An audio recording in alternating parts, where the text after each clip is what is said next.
Hinto, Luting Chuan. 5 taon na ang nakararaan. Mag-isa mong pinasok ang kampo ng kaaway para iligtas ang 8 kasamahan natin. Ang kaliwang binting iyan ay napinsala dahil sa balang sinalo mo para sa kasamahan mo. Sir, sarili ko pong desisyon ito.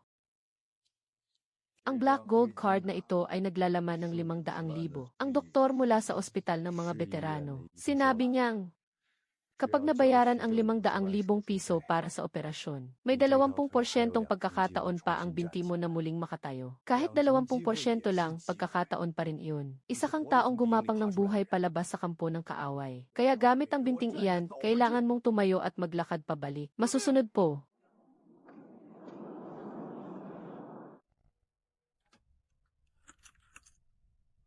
Halo, Menki, love, sa wakas ay tapos na rin ang serbisyo mo sa militar. Kailan ka ba uwi? Bukas na ang dating ko, Menki. Pero may kailangan akong sabihin sa iyo. Tungkol sa kaliwa kong binti, baldado na ako.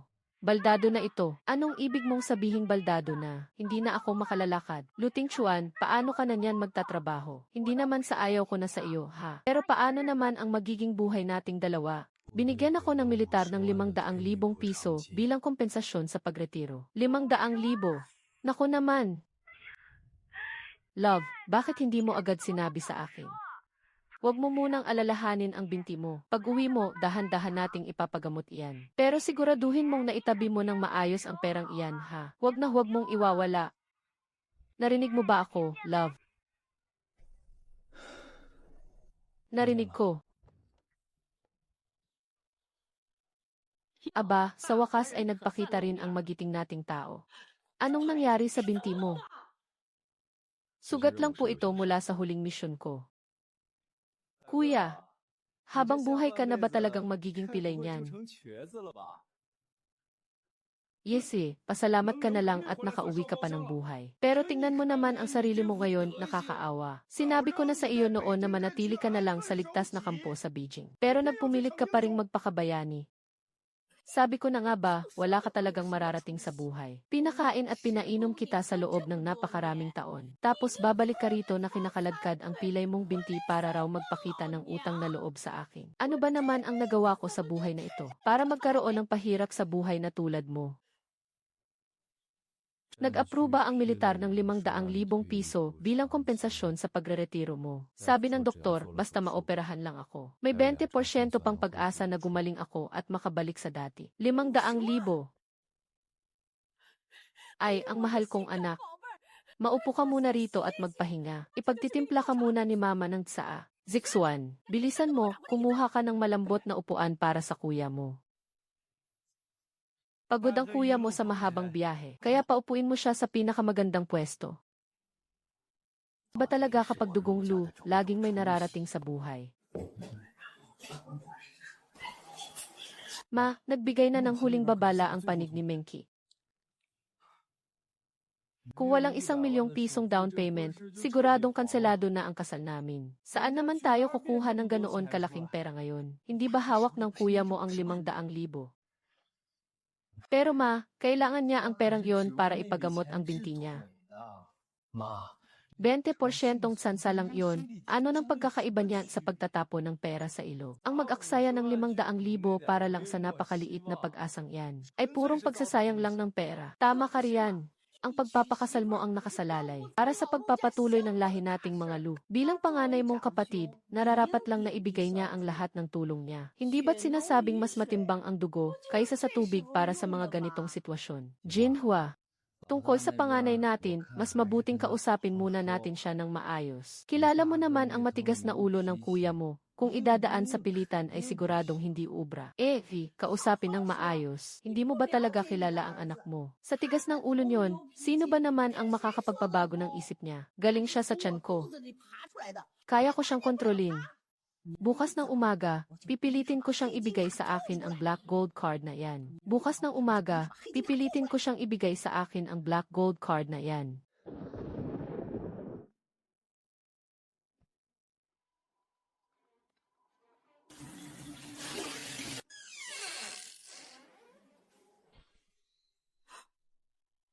Ay, tinitingnan lang naman ni Mama kung nilalamig ka.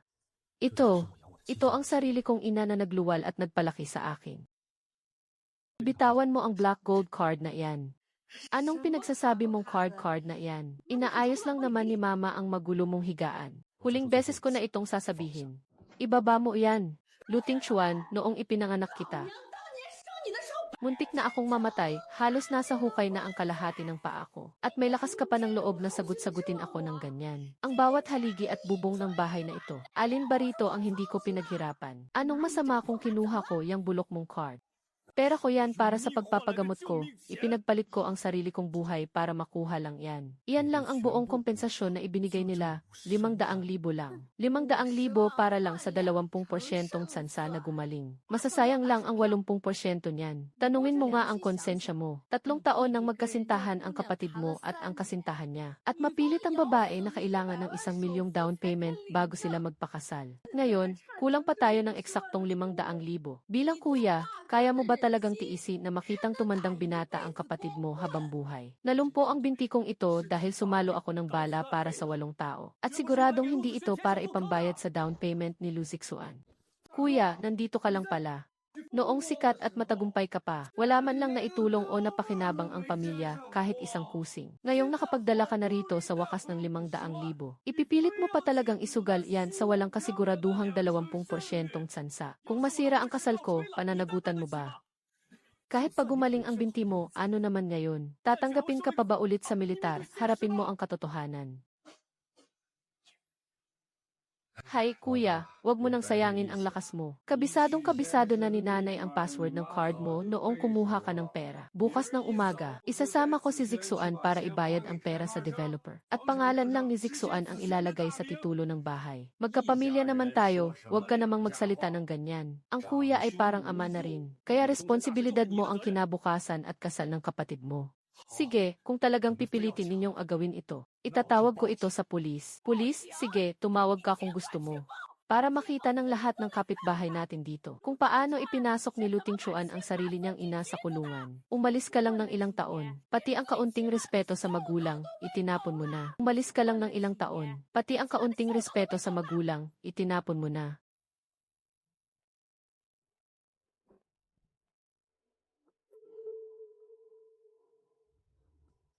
Menki, dumating ka sa tamang oras.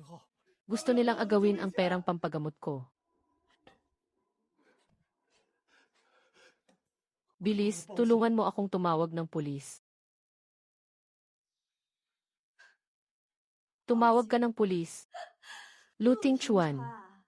Tingnan mo muna ang sarili mo sa salamin ngayon. Isang baldado na hindi man lang makatayo ng maayos. Paano mo pa ako mabibigyan ng kaligayahan? Menki. Nabalitaan ko noong nakaraang linggo na mayroon kang 500,000. Iniisip ko pa sanang pagtiyagaan na lang ang pagsasama natin. Pero sa huli, kahit ang sarili mong perang panligtas buhay, hindi mo man lang naingatan. Ngayong wala ka ng pera at isa ka pa rin.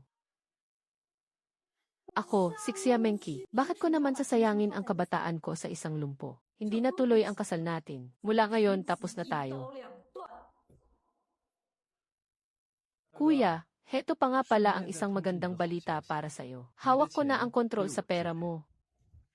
At ang fiance mo, matagal nang sumasama sa kama ko. At ang fiance mo, matagal nang sumasama sa kama ko. Noong mga taon na bigla kang nawala at walang balita sa'yo. Mabuti na lang at laging nandoon si Zixuan para alagaan ako. Sa bawat anibersaryo, gumagawa siya ng paraan para lang pasayahin ako. Nabaliw yata ako nang pumayag akong magpakasal sa'yo noon. Ngayong bumalik ka na. Inaasahan mo ba na sasama ako sa'yo para magpalimos? Si Zixuan ang tunay kong masasandalan. Kuya, isa ka lang. Bakit naman magpapakasakit kasama mo ang isang disenteng babae? Kuya, kahit nga sarili mong pag-aari, hindi mo maipagtanggol. Kaya huwag mo nang isisi sa iba ang nangyari.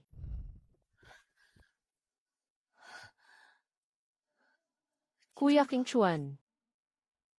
Grabe, paano niyo nagawang pakialaman ang 500,000 pinaghirapan niya? Oh, Lin Maxu. Usaping pamilya namin to sa pamilya Lu. May karapatan ka bang makialam, samantalang ibang tao ka lang naman. Kay Ping, Chuan na isinuwis ang kanyang buhay sa kampo sa ibang bansa para lang makuha yan. Nawalan pa siya ng binti para lang protektahan ang mga kasamahan niya. At nagawa niyo pang gamitin ang perang iyan para lang sumipsip sa iba. Hawak niyo ang perang iyan. Hindi ba kayo inuusig ng konsensya niyo? Ang lakas ng loob mo. Subukan mo pang pagsabihan ang anak ko.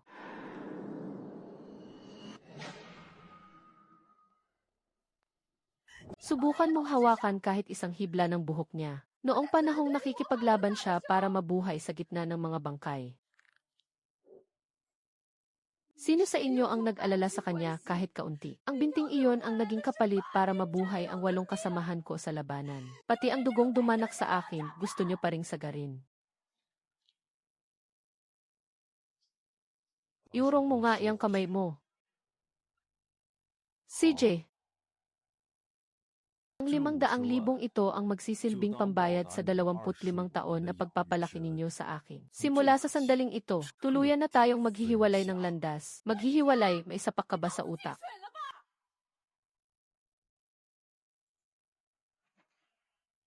Simula ngayon. Ako, si Lu Tingchuan, ay pinuputol na ang lahat ng utang na loob at ugnayan sa pamilyang Lu. Kuya, ang ugnayan ng dugo at pamilya, ganoon-ganoon na lang ba kadaling putulin para sa iyo? Pamilya. Noong nagkakaisa kayong pag-interesan ang perang pansagip sa buhay ko, naisip niyo ba kahit bahagya na pamilya niyo ako? Noong pinagkaisahan ninyong kunin ang perang pansagip sa buhay ko, nakaramdam ba kayo ng kahit kaunting konsensya? O sige, gusto mong maghiwalay, di ba? Ang abandonadong itim na lawa sa timog, kasama ang mapanganib na lawa ng dragon, lahat yan ay ibibigay ko sa iyo. Isama mo na rin ang baliw na batang ito. Umalis kayo sa harap ko ngayon din. Huwag niyo nang dumihat babuyin ang bakuran ko. Dapat pa pala akong magpasalamat sa inyo. Dahil ipinakita niyo sa akin kung gaano kalamig at kawalang puso ang mundong ito. Lu Tingchuan. Tingnan mong mabuti ang nakasulat dito. Kapag pumirma ka, aalis kang walang-wala. Mula ngayon, wala nang kinalaman sa iyo ang yaman, hirap o dangal ng pamilyang Lu. Ano pang hinihintay mo dyan? Lesiu, noong naging lumpo ka na, hindi ka na nga namin siningil sa lahat ng kinain at tinira mo rito nitong mga nakaraang taon. Sobra-sobra na ang kabutihang ipinakita namin sa iyo. Kaya lumagda ka na, bilis. Kuya, makinig ka naman sa payo namin. Pirmahan mo na.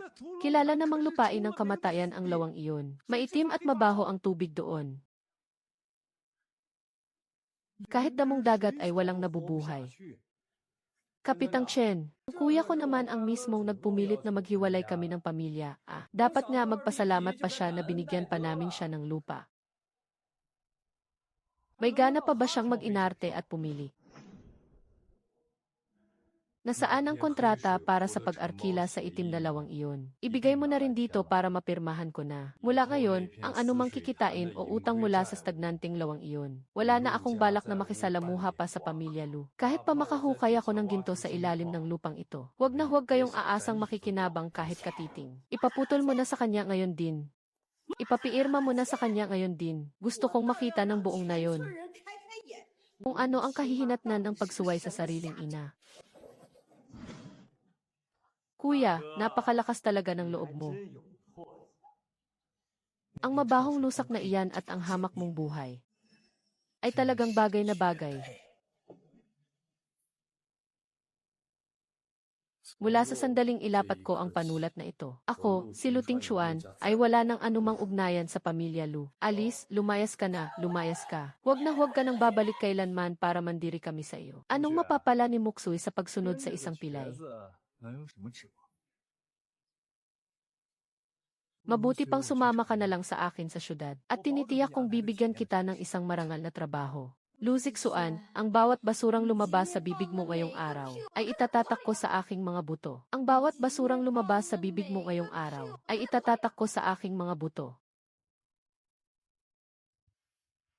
Kuya King Chuan, Ito ang makapal na kumot na hiningi ko lang kay Lola Wu. Mainit-init pa itong inihaw na kamote. Kumain ka na muna para magkalaman ang tiyan mo. Muksue, sa pagsama mo sa isang walang silbing tulad ko. Puro hirap at pasakit lang ang mararanasan mo sa hinaharap. Hindi ako natatakot maghirap. Ang tanging ikinatatakot ko lang ay ang maiwan kang mag-isa, na nagdurusa rito sa gitna ng kawalan.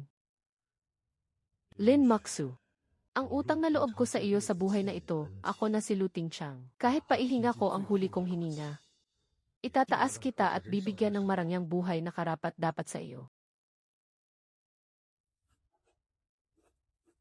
Kuya King Chuan, nagkwenta ako ng kaunti.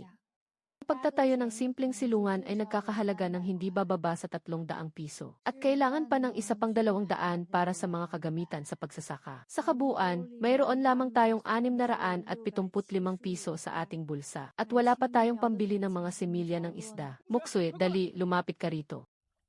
Sumalok ka at tikman mo ito.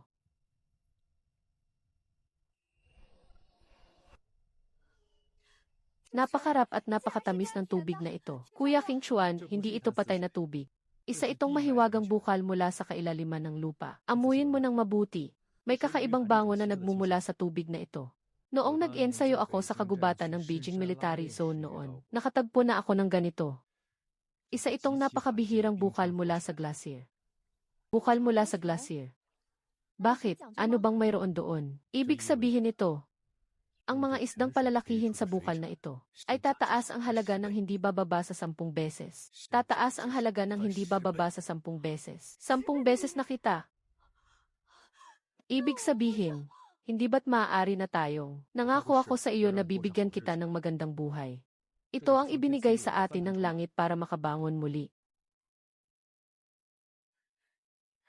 Kuya Chen Chuan, sandali, kukwentahin ko lang. Kung makakaligtas ang unang batch ng mga semilya ng isda sa loob ng 3 buwan, at sa 10 beses na laking tubo na iyon, makakaahon na agad tayo. Kuya, balita ko naghahanap ka raw ng kayamanan sa mabahong putikan na ito. Sakto, para kay Wei Dafu na tagalungsod. Nakahanap ako ng perpektong tapunan ng basura rito. At malapit na akong mapromote bilang lobby manager doon. Luzik Suan, sa kasunduan ng pangungupahan. Malinaw na nakasulat at nakapirma ang pangalan ko. Ang lawang ito ay pagmamay-ari ko. Hahaha, kuya naman. Na-frostbite ba ang utak mo noong nasa Beijing ka? Nakakain ba ang ilang pirasong basurang papel na yan? Nakausap ko na si Kapitan Chen. At pumayag na ang matanda, basta hindi maapektuhan ang pag-aalaga mo sa mga bulok mong isda. Walang problema kung magtapon kami ng kaunting basura rito. At saka, ang basurang lawang ito ay limos lang sa iyo ni na mama at papa. Akala mo naman talaga kung anong sagradong lugar ito. Mga pare, itapon nyo na lahat ng basura riyan ng todo.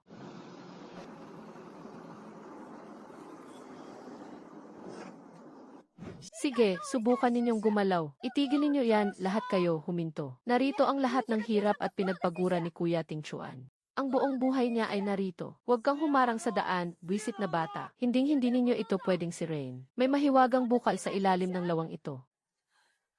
Nadahan-dahang hinukay ni Kuya Ping Chuan gamit ang sarili niyang mga kamay. Kung sino man ang mga has na sumira nito, makikipagpatayan ako sa kanya, Lin Moksui.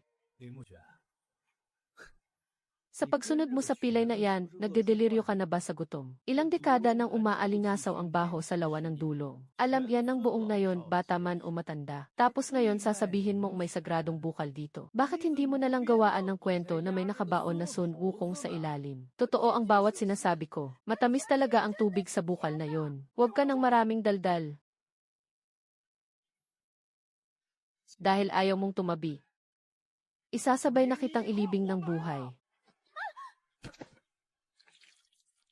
Ha, kuya. Idilat mo ng maayos ang mga mata mo at panoorin ito. Iyan ang napapala ng mga taong bulag na sumusunod sa iyo. Isang baldado na hindi man lang maprotektahan ang sarili niyang babae. Itatanong ko ito sa huling pagkakataon. Aling kamay ang humawak sa kanya? Hinawi ko lang naman siya ng kaunti. Siya naman ang nadulas. Si Lin Moksui ang linyang hinding-hindi mo dapat tinawid. At nangahas ka pang saktan siya kahit kaunti. Ngayong araw, hinding-hindi kita hahayaang makaalis ng ganoon kadali sa putikang ito. Kuya, patawad, nagkamali ako. Nawala lang ako sa sarili ko kaya ko nagawa yon. Pakiusap, magpalamig ka muna ng ulo, maaari ba? Nangangako ako, hinding-hindi na ito maulit. Ngayong natatakot ka, sa kakahihingi ng tawad. Huli na ang lahat. Lu King Chuan, tumigil ka. Sinasabi ko sa iyo, ihinto mo yan. Kailangan mo ba talagang umabot sa ganito? Kapatid mo ako, kadugo mo. Gusto mo ba talagang magkasira tayong magkapatid bago ka masiyahan?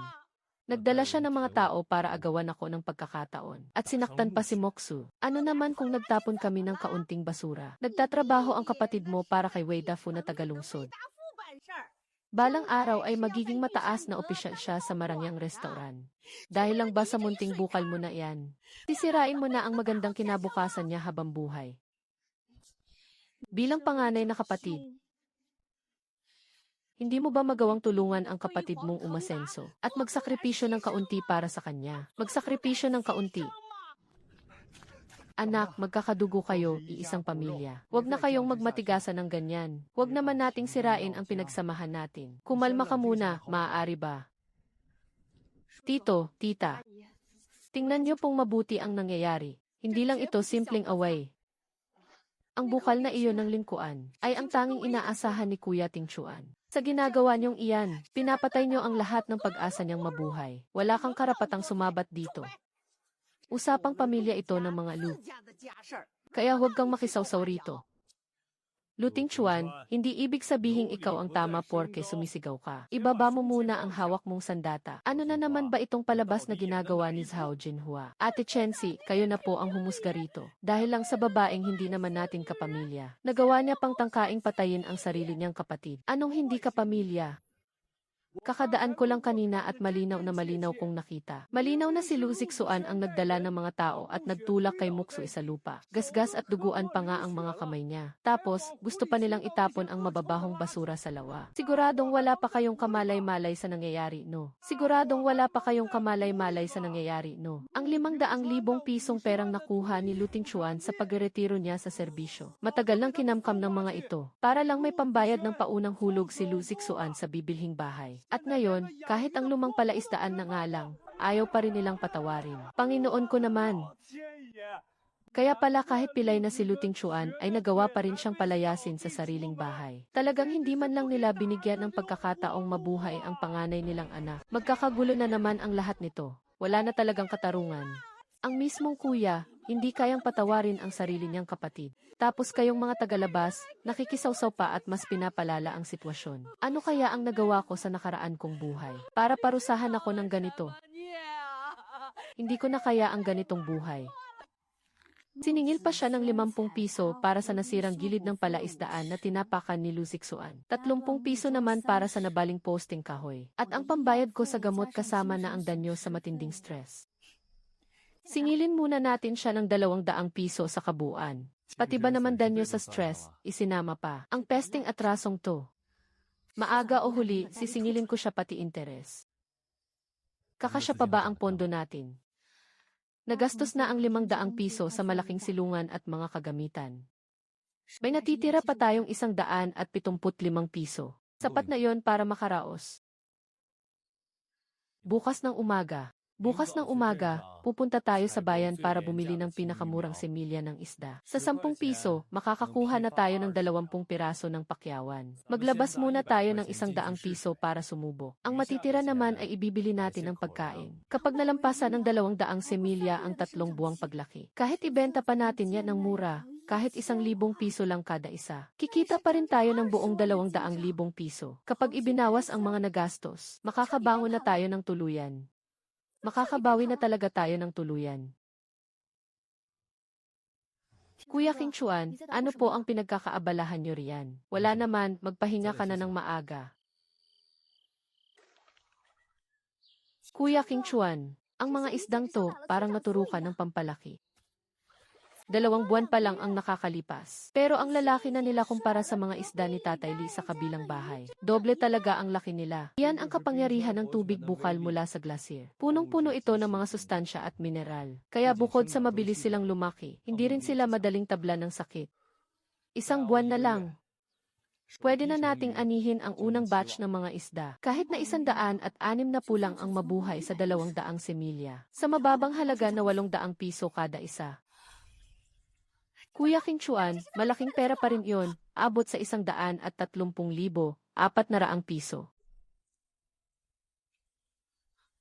ESA, wag mong ipagmalaki ang pera natin. Hindi dapat malaman ng mga maingiting tao rito sa baryo. Hindi naman nila papansinin to. Naku naman, ano ba tong umaalingasaw at nakakasulasok na amoy na to? Lusiksuan, ang kuya mo pala ay talagang dito tumira sa parang tambakang to. Siyempre naman, matagal ko nang sinabi sa'yo. Hanggang dyan na lang siya habang buhay, ang makasama ang mabahong kanal na iyan. Alis na nga tayo rito. Baka masira pa ng masamang amoy na to ang mamahalin mong damit. Nasaan na nga pala si Wei Dafu na palagi mong ipinagmamayabang? Di ba nangako siyang dadalhin kanya sa Yusheng? Magsisimula ka na ba sa bago mong trabaho? Magsisimula ka na ba sa Yusheng? Kailan mo ba talaga makukumpleto ang 1 milyong down payment na iyan? Malapit na, malapit na. Siniguro na ni Mama ang 500,000. Bukas na bukas din ng umaga, pupunta na kami sa sales office para magbayad. Kapag sumikat at umasenso na ako sa lungsod, isipin pa ba natin kung paano pupunan ang natitirang kulang? Naku, pasensya ka na talaga, ha? Ang lumang sapatos mo, halos maging isa na sa putik sa sobrang dumi.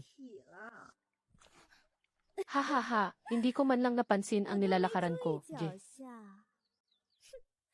Pero bagay na bagay talaga sa iyo ang sirang sapatos na iyan.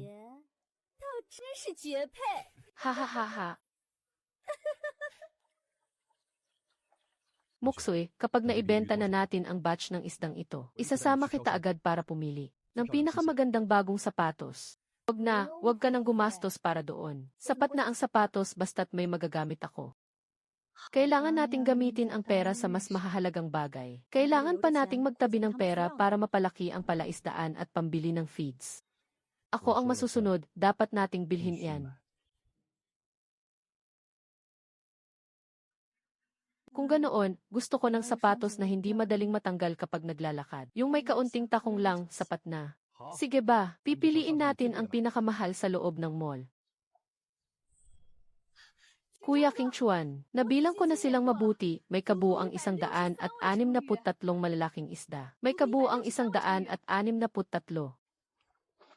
Sa tingin ko, nasa 5 kilo pataas ang timbang ng bawat isa. Kung ibabase natin sa presyo sa merkado ng Glacier Spring Fish, huwag ka munang magmadaling magkwenta. Wala tayong kakilala o koneksyon dito sa liblib na lugar. Kaya kung gusto nating ibenta ito sa napakamahal na halaga, kailangan nating pumunta sa lungsod para maghanap ng totoong mamimili. Pero bago tayo doon at wala tayong kakilala, saan naman tayo makakahanap ng mga bigating boss sa lungsod? Muksoy, tikman mo muna itong inihaw na isda. Diyos ko, ang tamis at ang sarap pala ng karne ng isdang ito. Wala man lang kaunting lansa o lasang putik. Kuya King Chuan, kahit ang sikat na steam ba sa pinakamalaking restaurant sa bayan, ay ganyan lang din ang sarap at ibinebenta nila iyon ng 2,000 piso bawat plato. Kaya bakit pa natin kailangang magmakaawa sa iba? Ang tunay na dekalidad na produkto, kusa nang lalapit ang mga mamimili para dagsain tayo. Nakuha ko na. Mag-ihaw ka pa ng ilan para may nakahanda tayo. Pupunta na ako sa bayan ngayon para magtayo ng pwesto. Magsisilbi na rin itong buhay na patalastas para sa libreng patikim natin. Nay, may malaking problema. Nay, may malaking gulo to.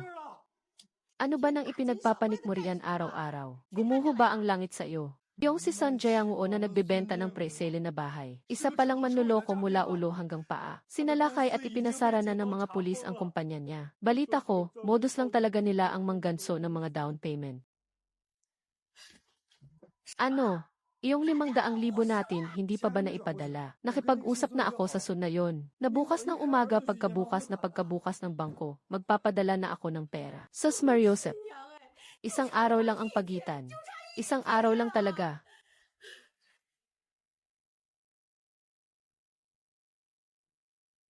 Siguradong naglaho na parang bula ang bahay natin. Pero nay, ligtas ang pera natin, nandito pa rin. Itong 500,000, bantayan mong mabuti. Kailangan mong bantayan yan. Sa tingin ko, mas mabuting ilagay muna natin sa fixed deposit ang perang to. Masyadong mapanganib dito sa lungsod. Hindi pwede. Masyado akong ginigipit ni Menki. Nagbanta na siya sa akin. Kapag hindi pa natin nakita ang 1 milyong down payment ngayong taon, makikipaghiwalay na siya sa akin ng tuluyan. 800 piso para sa isang inihaw na isda, pang hold up na yan. Kuya, iba po ang isda namin. Pinalaki po ito sa malinis na tubig bukal mula sa glacier. Tikman niyo lang po para malaman niyo.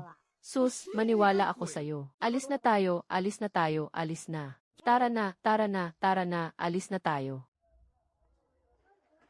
Huwag kang magmadali, maghintay tayo ng totoong eksperto na makakaamoy sa tunay nitong sarap. Boss, iyang bango ng inihaw mong isda. Kahit 2 kanto ang layo, abot dito ang bango. Sa anong klaseng mahiwagang tubig mo ba pinalaki yan? Pinalaki po ito sa malinis na tubig bukal mula sa glacier. Kuya, tikman niyo po mismo para malaman niyo. Teka, bakit ganito kasiksik at kasarap kagatin ang laman nito? Pagkalunok mo, may naiiwan pang kakaibang tamis sa lalamunan. At ang pinakamalupit pa, wala man lang kahit katiting na lansa o lasang putik. Boss, paano nyo ba talaga pinalaki ang isdang to? Paano nyo ba talaga pinalaki ang mga isdang ito? Mula yan sa natural na bukal sa ilalim ng inabandunang lawang itim sa timog. Tanging ito lang ang mayroon sa buong mundo. Boss Wee, nahanap ko na po ang dekalidad na isda na matagal nyo nang hinahanap. Opo, narito mismo sa pamilihan ng bayan ng Kingyun. 8 taon na akong nagtatrabaho sa pagbili ng mga supply para sa mga sikat na restoran. Kaya kaya kong itaya ang akin buong karera para garantiyahan ito. Siguradong ito na ang pinakamahusay sa lahat. Ha. Kung ganyan ka kasabik, bata, siguradong hindi ako magsisisi. Ipadala mo sa akin ang lokasyon. Bukas ng umaga, ako mismo ang pupunta riyan kasama ang sasakyan. Bibilhin ko na lahat ang natitirang 8 isda sa api. Bibilhin ko na lahat ang natitirang 8 isda sa api. Kuya King Chuan, 6,400 piso. Simula pa lang ito. Maksu, bumalik ka muna. Itago mong mabuti sa katawan mo itong 6,400 pisong cash. Huwag na huwag mong hahayaang mapansin ito ng mga linta sa pamilya Lu. Kuya King Chuan, paano ka naman? Sinabi ng lalaki kanina na personal na pupunta rito ang malaking boss bukas. Mananatili ako rito sa bayan para hintayin sila. Kapag naitatag na natin ang direktang supply line na ito, ang mga isda natin sa buong lawa ay hindi na natin kailangang alalahanin kung paano ibebenta. Pero paano ang binti mo na may pilay? Paano ka mag-isa na magpapalipas ng gabi rito sa bayan? Nakatulog na nga ako sa mga butas ng yelo sa gitna ng labanan sa hilagang teritoryo. Ano lang ba ang kaunting lamig na ito?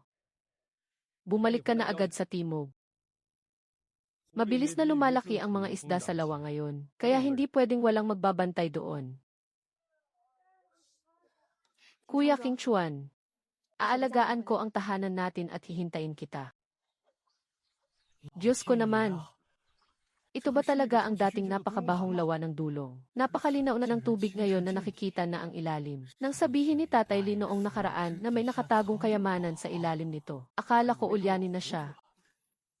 Hindi siya ulyanin, halos mapilay na ako sa katatakbo sa buong lungsod. Muntik na akong madaya hanggang sa wala nang matira sa akin, kahit sa lawal. Isang pilay na tulad niya, nagtitiyaga rito sa maputik na latsyan na to. Bakit siya pa ang swerteng nakatagpo ng minahan ng ginto? Nay, bilisan ninyo, pumunta kayo rito sa may palaisdaan. Isama mo na rin si tatay.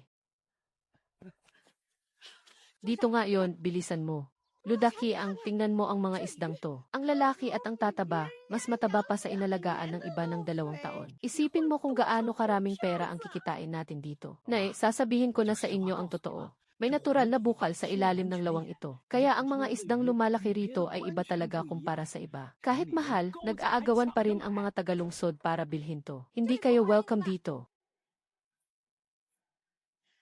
Umalis ka sa harap ko, buwisit na bata ka. Ano bang masama kung titingnan ko ang negosyo ng sarili kong anak? Ako ang nagpasya na mapunta sa kanya ang lawang hiswi na ito noon. Lupa ng pamilya Lu ang ginagamit niya. Tubig ng pamilya Lu ang iniinom niya. Kaya natural lang na ang lahat ng isda sa lawang ito ay pag-aari rin ng pamilya Lu. Huwag ninyong subukang baliktarin ang katotohanan. May pinirmahang kasunduan si Kuya Ping Chuan para sa pangangasiwa sa lawang hiswi. May opisyal na tatakpa ito mismo mula kay Kapitan Chen. Kung mangahas kayong kumuha kahit ng isang isda ngayon, makikipagpatayan ako sa inyo.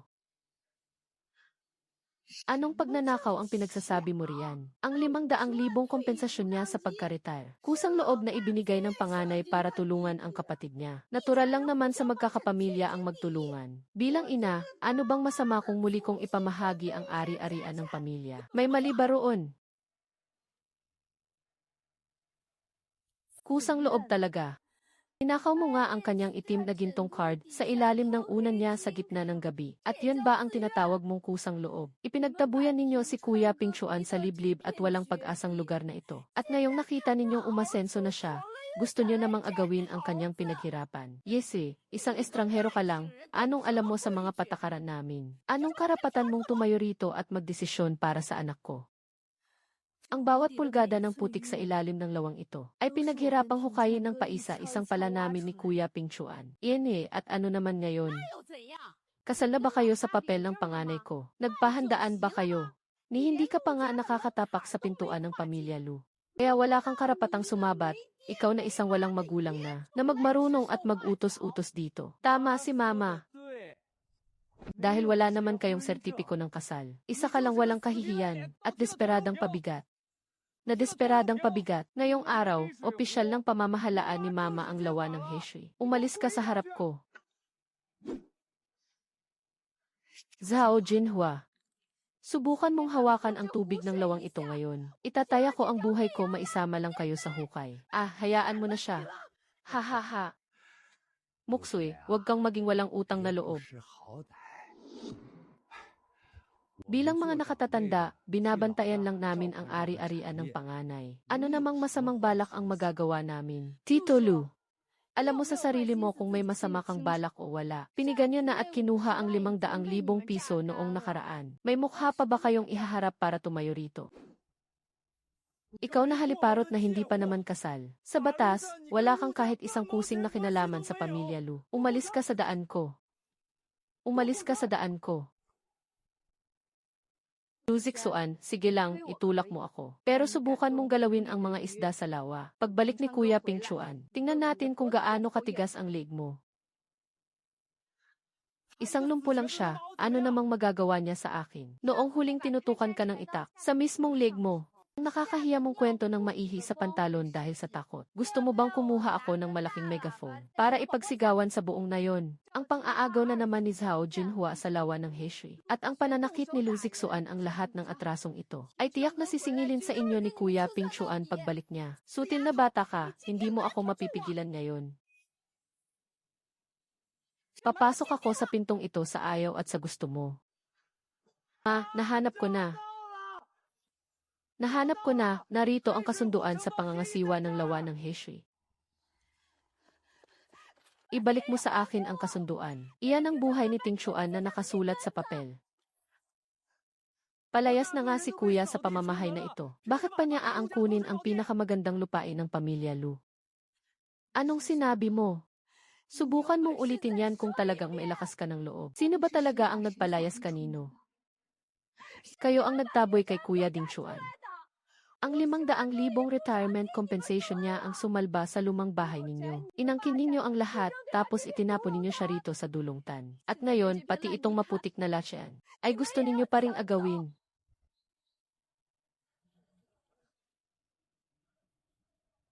Zhao Jinhua, kayong mag-ina, ano na namang panggugulo ang ginagawa ninyo rito? Balitaan ko noong nakaraan na ang 500,000 compensation ni Lu Ting Chuan ay ipinambayad ninyo lang lahat sa utang ng pangalawa ninyong anak. Totoo ba talaga yan? Dugot pawis niya yan at itinayan niya ang buhay niya para roon. Mga kasama, huwag kayong makinig sa pinagsasasabi ng baliw na babaeng ito. Nasa Beijing Military Base ang panganay kong anak ng napakaraming taon. Pero kahit isang barya, wala man lang siyang ipinadala sa amin. Pagka-uwi pa lang niya, kinalaban na agad niya kaming mga magulang niya. 25 taon naming tiniis ang hirap ng asawa ko para lang palakihin siya. Pero ano ang isinukli niya sa amin? Doon lang naman sa kampo natutunan ng kuya ko ang maging mainitin ang ulo. At pagka-uwi niya, tinakot pa niya ng kutsilyo ang sarili niyang kapatid. Ang Heshi Lake na ito ay orihinal na ari-arian ng pamilya Lu. Pero nagawa pa niyang kumuha ng ibang tao para bantayan ito. Dilatin ninyo ang mga mata ninyo at tingnan ninyo ito. Kung gaano karaming putik ang hinuhukay araw-araw. Kung magkano ang ginastos para magtayo ng mga silungan. At kung gaano karaming semilya ng isda ang binili. Nakasulat ng malinaw ang bawat sentimo sa listahang ito. Ang bawat isda sa lawang ito ay bunga ng dugot pawis ni Kuya Ting Chuan habang nagtitiis na may hawak na saklay. May opisyal na tatak ni Kapitan Chen ang kasunduang iyan, at protektado iyan ng batas. May kasunduan nga talaga rito, dahil may pinirmahan silang kontrata. Mga kapitbahay, kayo na nga ang humusga rito. Kayo na ang humusga, noong ipinanganak ko siya, halos maubusan ako ng dugo. Muntik ko nang ikamatay yon. Kahit naghihirap kami sa pagkain at damit, pinagsundalo pa rin namin siya. Pero ngayong malakas na ang loob niya, hindi na niya kinikilala ang sarili niyang ina. Kung kailan nakatayo na sa sariling paa, kinalimutan na ang sariling ina. Maksu. Kahit anong mangyari, ina pa rin niya ang nagluwal at nagpalaki sa kanya. Gulo ito ng sarili nilang pamilya. At bilang isang banyaga, hindi nga magandang makialam ka ng husto rito. Sige, ako muna ang magtatago ng kasunduang ito para sa kuya ko. Pagbalik niya, ako mismo ang makikipag-usap sa kanya. Lu Zixuan, subukan mo lang kunin yan. Ang inagaw niyo ngayon. Bukas din mismo, siguradong papasukahin kayo ng doble ni Kuya Chuan. Kapitan Chen, may malaking problema po. Biglang pumasok si Lu Zixuan sa kubo kanina at inagaw ang kasunduan sa pangungupahan sa lawa ng Heshi. Ano? Ako mismo ang nagtatak sa kasunduang yan. Nanggugulo sa labas si Zhao Jinhua kasama si Lu Daqiang at dumaan naman sa bintana si Lu Zixuan para makapasok. Tapos kinalas niya ang kasunduan mula sa singit ng mga bato. Talagang pinagplanuhan ng buong pamilya nila ang harap-harapang pagnanakaw na ito. Huwag kang mag-alala, may kopya pa ako ng opisyal na kasunduan dito sa talaan ng barangay. Walang silbi ang papel na nakuha niya, hindi nila mababaligtad ang batas dahil doon. Pero hindi sapat na may kopya lang tayo. Kung nagawa nilang agawin ang kasunduan ngayon, bukas ay magdadala na sila ng mga tao para pilit na manghuli ng isda. Wala pa naman si Luxon Chuan sa bahay. Isa lang akong mahinang babae, hindi ko talaga kakayaning harapin ang tatlong iyon. Nasaan ba si Luxon Chuan? Pumunta sa bayan ng Qingyun para mag-deliver ng mga paninda. Tawagan mo siya agad. Bilis, tawagan mo na siya. Kuya Qingshan. Moksui, anong nangyari? Ninakaw ni Lu Zixuan ang kasunduan sa pangungupahan. Hinarangan ni Zhao Jinhua at Lu Daqiang ang pinto habang nagwawala. Iginigit nilang sa pamilya Lu raw ang lupang iyon. Gusto nilang bawiin ng tuluyan ang lawa ng Heshi. Nasaan na sila ngayon? Nasa tabi pa ba sila ng lawa? Nakaalis na sila. Tinulak ako ni Lu Zixuan bago siya tumakbo palayo. Tinulak ka niya, nasaktan ka ba? Saan ang masakit sa'yo? Pabalik na ako dyan ngayon din. Kuya Xun Chuan, hindi ko talaga sila kayang pigilan ng mag-isa. Moksui, huminga ka ng malalim. Huwag kang umiyak.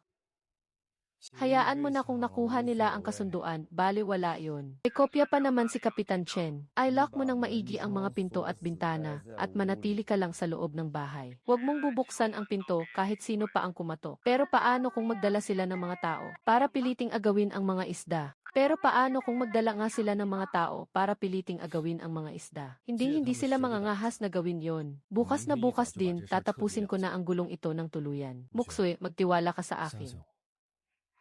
Nagtitiwala ako sa'yo. Kaya huwag mo nang kagatin ang labi mo. Pagbalik ko, dadalhan kita ng pamahid para sa pamamaga. Ibinaba ang telepono. Naging kasing lamig ng yelo ang mga mata ni Lu Tingchuan. Kaibigang Lu, may problema ba sa pamilya mo? Boss Wee, inagaw ng pamilya ko ang kasunduan sa lawa ng Heshi. At sinusubukan nilang bawiin ang lawa. Bawiin, kaibigang Lu.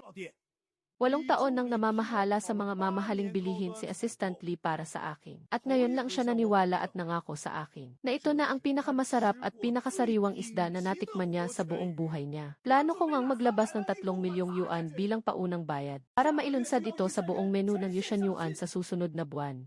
Tapos ngayon, sasabihin mo sa akin na may gustong sumira sa pinagkukunan ko ng supply, na may mga ngahas na umagaw sa pinagkukunan ko ng supply. Boss Wee. Problema po ito ng pamilya ko. Aayusin ko po ito ng maayos. Pumirma ka sa akin ng eksklusibong kasunduan sa supply. Kaya ang lawa ng Heishui ay hindi na lang basta problema ng pamilya mo. Kung sino man ang magtangkang humarang sa pinakamataas na uri ng supply ko, ay parang hinaharangan na rin ang kabuhayan ko, ni Wei Dafu. Assistant Lee, ihanda mo agad ang sasakyan. Bukas na bukas din, sasama ka sa aking pumunta sa bayan ng Qingyun. Isama mo na rin ang pinakamagaling na abogado mula sa legal department. Bukas, sasamahan kita mismo sa pagbabalik doon. Maraming salamat po, Boss Wei. Ang mga bagay na inagaw ni Lu Zixuan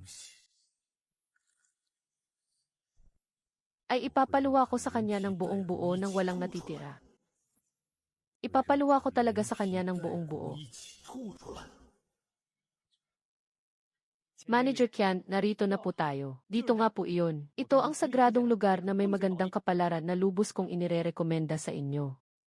Mukhang napakapangit at sirang-sira naman ng lugar na ito. Para lang ba makita ang maputik na lubak na ito? Manager Qian, huwag po kayong tumingin sa panlabas na anyo. Dahil sa ilalim ng lawang ito, mayroong natural at mahiwagang bukal ng enerhiya mula sa lupa. Ang kuya ko, doon sa mga huli sa lawang ito siya umasa noon. Para maibenta yan sa bayan sa napakamahal na halaga. Kayo ang veteranong tagabili ng Yusheng. Mas alam ninyo kaysa sa akin kung gaano kaganda ang kalidad ng isdang iyan. Ang mga supply ng kuya mo. Ang tinutukoy mo ba ay si Lu Tingchuan? Ang tinutukoy mo ba ay si Lu Tingchuan? Kung kaya niyang mag-supply, bakit ako hindi? At saka, ang presyong ibibigay ko sa inyo. Siguradong mas mura ng mahigit kalahati kaysa sa kanya, Lu Zixuan. Ay, dumating na ang ating malaking boss. Tuloy po kayo, tuloy po kayo. Siya ang dating tagapamahala ng Yuange, ang pinuno ng mga tagabili sa ilalim ni Ginoong Wei. Sa susunod, ang lahat ng karpa sa lawang ito ay idadaan na sa kanya. Ha ha ha ha. Manager Qian, siguradong napagod kayo sa biyahe. Halika, tingnan muna natin ang mga isda.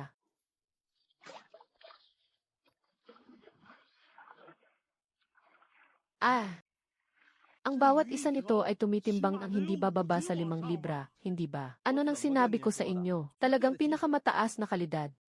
Manager Qian, pinalaki ko ang mga isdang iyan gabit araw. Araw-araw, bago pa sumikat ang araw ay gising na ako para magpakain. Ulan man o araw.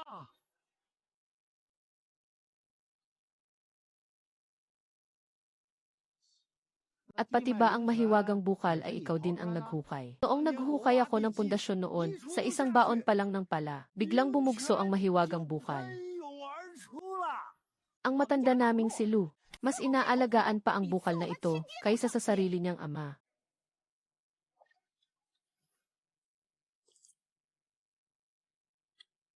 Iba nga talaga ang kalidad ng tubig na ito. Sige, kumuha ka ng isa para masubukan ko. Inihanda ko na po ang bagong ihaw para sa inyo. Litsa, siksik at malinamnam ang karne.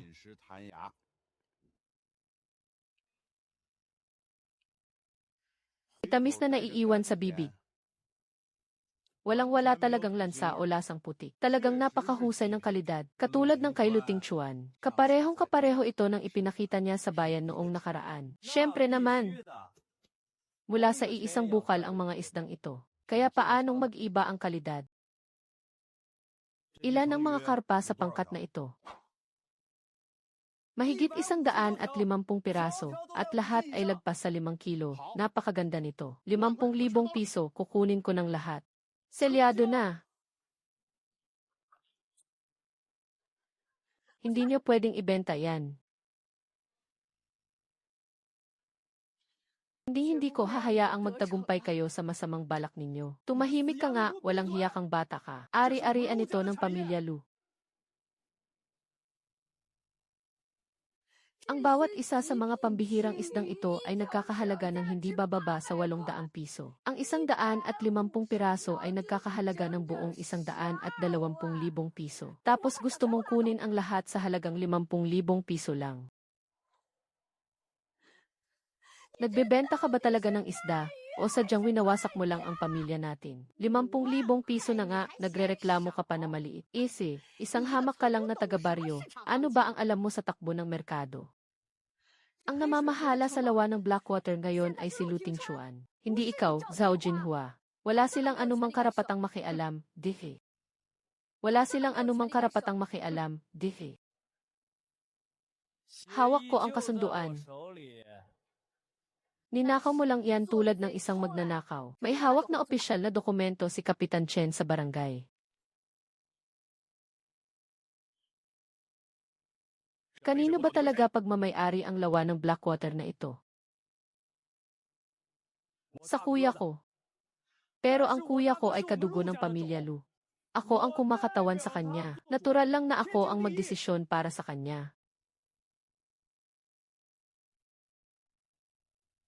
Teka lang, sino ba talaga sa inyo ang maihuling pa siya rito? Nakaparada rito ang palamigang truck ko. Bawat minuto ay nasasayang ang pera ko sa krudo at sa mga tauhan ko. Bawat minuto ay nasasayang ang pera ko sa krudo at sa mga tauhan ko. Ang malinaw na namamahala sa lawa ng Blackwater ay si Lu Tingchuan. May selyo ng barangay ang kasunduang ito. Walang silbi ang pakikipagtalo mo rito kay Lu Zixuan. Nasa mga kamay ko ang kasunduan. Ano ba ang masama kung ako ang pipirma para sa kuya ko?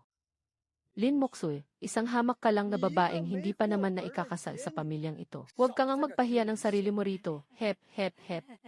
Manager Qian, huwag niyo na po siyang pansinin. Ako ang tunay na ina ni Lu Tingchuan. Ang lawang ito, noong una ay bahagi lang ng lupain ng pamilya ko. Kung sinabi kong ibenta, ibebenta natin ito. Halika na, pirmahan na natin agad ang kontrata.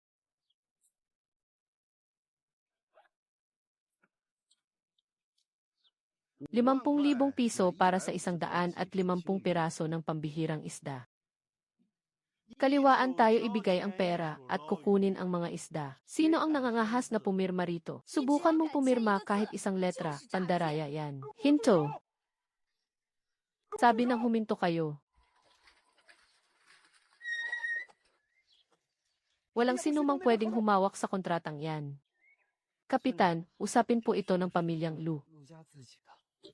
Lu Zixuan, manahimik ka nga. Manager Qian, ako ang kapitan ng bayan ng Qingyun. Ang mga papeles sa pag-arkila sa lawa ng Heshi. Ako mismo ang nag-asikaso. Ang opisyal at legal na umarkila ay si Lu Tingchuan. At may bisa ito ng 20 taon. Lesiu. Bilang saksi, silang 3 miyembro ng pamilya Lu mismo ang nagmarka ng thumbprint doon. Ang kasunduang hawak ngayon ni Lu Zixuan ay iligal niyang ninakaw mula sa kwarto ni Lu Tingchuan. Iligal na inagaw yan. Sa loob ng safe sa opisina ng barangay, may nakatagong kopya na may opisyal na selyo. Kung mangangahas kang pumirma sa iligal na kontratang iyan kasama siya, at kapag bumalik si Lu Tingchuan para maghabol, hindi lang masasayang ang 50,000 piso mo, kundi makukulong ka pa. Kapitan Chen, kusang lumayas ang kuya ko. Hindi naman pwedeng pabayaan na lang nating nakatingga ang lawang ito, di ba? Kahit nakatingga yan, pag-aari pa rin yan ni Lu Tingchuan. Hanggat hindi pa tapos ang kontrata, at hanggat hindi pumipirma si Lu Tingchuan para ilipat ito. Kahit magulang ka pa niya, wala kang karapatang humawak kahit sa isang pirasong damo sa lawang yan. Zhao Jinhua, kung kakampihan mo pa siya ng ganyan, tatawag na ako sa mga pulis ngayon din para pumunta rito.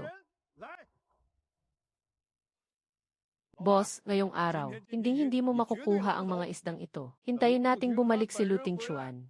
Kung ibebenta niya o hindi, at kung magkano ang magiging presyo, dumirekta ka na lang sa kanya. Manager Qian, huwag ninyong pakinggan ang sinasabi niya. Manager Kian, mahilig lang talagang magpalaki ng bagay-bagay ang matandang iyan gamit ang katiting niyang kapangyarihan. Huwag kayong magpapadala sa pananakot niya, pati opisyal na selyo at kopya ng dokumento na ilabas na niya. Ayaw ko namang masangkot sa kaso o gulo sa pera. 20,000 piso para sa abala. Patuloy pa ring naghihilaan ang mga mangingisda. Kahit gaano pa kalaking gulo ang mangyari, ako, si Luzik Suan, ang mag-isang haharap niyan. Lesiu. 20,000 lang pala. Tulungan niyo akong maibenta agad ang mga isdang ito para maging pera. Ang supply channel para sa Yushan Pavilion. Pipirma ako ng pangmatagalan at eksklusibong kasunduan sa inyo pagkatapos nito. Bibigyan ko kayo ng mataas na 10% komisyon sa bawat kargamento. Sa bawat kargamento, bibigyan ko kayo ng malaking bahagi ng kita bilang komisyon. Ha. Kasamang Lu, kung ganyan sana ang pinakita mong ugali noong una pa lang, di sana tapos na ang usapan. Kapitan.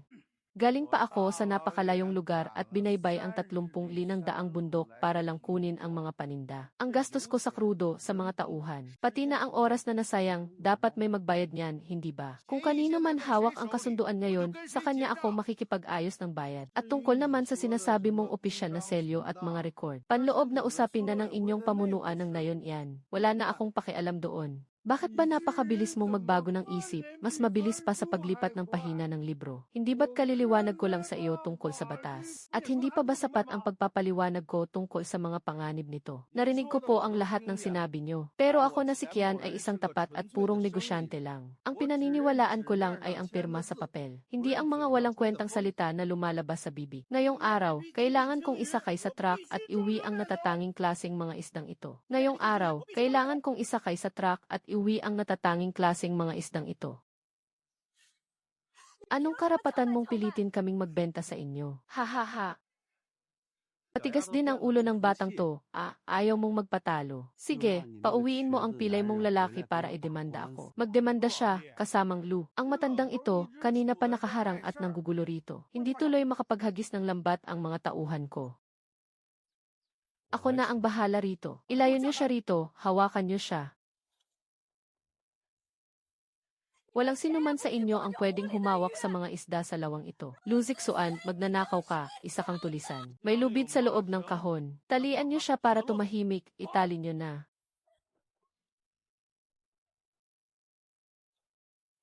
Pakawalan niyo siya, labag sa batas ang mangtali ng tao. Wala na ba talaga kayong takot sa batas? Kapitan, siya naman talaga ang mapilit. Makapal ang mukha na humaharang para hindi kami makapagtrabaho. Nililinis ko lang naman ang lugar na ito. Luzik Suan, subukan mo lang humawak kahit isang isda ngayon. Kapag nakabalik si Kuya King Chuan, siguradong malilintikan ka. Ha. At ang pilay na iyon, akala mo ba may magagawa siya? Dapat lang na ang ligaw na babaeng ito na hindi pa naman nakakasal sa pamilya, ay igapos din natin kasama niya. Akala mo naman kung sinong may bahay ng pamilya Lu. Kapitan, para lang sa isang bulok na palaisdaan. Kailangan ba talagang may mamatay? Ngayon, lakas na ng loob mong patayin ang tawag ko. Hindi sa pinatayan kita ng tawag. Napayuhan lang kitang huwag pumanig sa isang estrangherong babae at kalabanin ang buong pamilya Lu. Mahaba pa naman ang buhay mo rito sa bayan ng Qingyun. Bilis, ihulog niyo na ang lambat at hulihin ang mga isda. Babalik muna ako sa bayan para mag-arkila ng malalaking truck. Bukas ng umaga, darating ako sa tamang oras para kunin ang mga karga. Huwag ka nang mag-alala. Bukas, sinisiguro kong handa na ang 150 isda, walang bawas kahit isa. Kuya King Chuan, bumalik ka na, bilis. Luzik Suan, kahit patayin mo pa ako ngayon. Ang mga pambihirang isda rito sa Tulungtan ay hindi kailanman magiging sayo. Bumalik ka na agad. Manahimik ka, puro kakalokohan.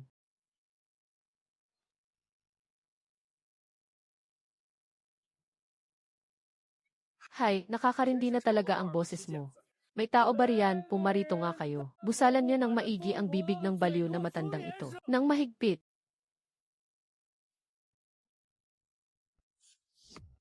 Sino ang nagbigay sa iyo ng lakas ng loob na igapos siya ng ganyan? At saka, hindi ko naman siya sinaktan ng husto ah. Luping Chuan, nababaliw ka na ba? Pagkapasok mo pa lang, sinisigawan mo na agad ang sarili mong kamag-anak. Mabuti nga't binabantayan namin ang lawang ito para sa iyo. Pero ikaw pa itong walang utang na loob.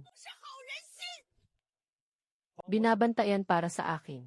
Habang pinapanood ninyo, nakunin ni Manager Kian sa napakamurang halaga na 50,000. Sa pilitang tangayin ang aking pambihirang isda na nagkakahalaga ng 120,000. At sa pilitang tangayin ang aking pambihirang isda na nagkakahalaga ng 120,000. Iyan ba ang tinatawag ninyong tulong sa pagbabantay? Bakit? Ano naman ngayon sa 50,000 piso? Sa lagay mong yan na isang paralisadong inutil. Akala mo ba kaya mong kumuha ng 50,000 piso sa sarili mong sikap? Huwag ka nang maging walang utang na loob. Inay.